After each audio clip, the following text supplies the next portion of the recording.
Hi friends, இப்போ பாருங்கள் நான் வரகரிசி சேமியாவில் உப்புமா கிண்டி காட்டுறேன்.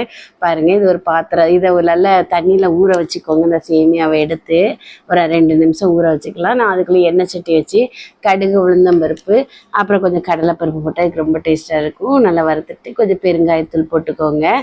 பெருங்காயத்தூள் போட்டுட்டு கொஞ்சம் எவ்வளோலாம் இதாக இருந்தாலும் பொரிஞ்சோடனே வெங்காயம், பச்சை மிளகாய், கருவேப்பிலை, ஒரு 2 வெங்காயம், 4 பச்சை மிளகாய், கருவேப்பிலை போட்டு கொஞ்சம் உப்பும் போட்டு அதை இது வதக்கிறதுக்கு மிளகா வத்தல் காரம் வேணும்னா மிளகாத்தூள் 2 போட்டுக்கலாம். இது வந்து நான் குக்கரில் வச்சு விசில் இல்லாமல் வச்சு இது பண்ணி எடுத்துருக்கிறேன் சேமியாவை, ஊற வச்ச சேமியாவை. அப்புறம் இது உப்பு போட்டு கிண்டி கொஞ்சம் வரன்னு இருக்கும். அதனாடி நம்ம லைட்டாக தண்ணி இப்படி தெளித்து விட்டு கொஞ்சம் மூடி போட்டு விட்டுற வேண்டியது தான்.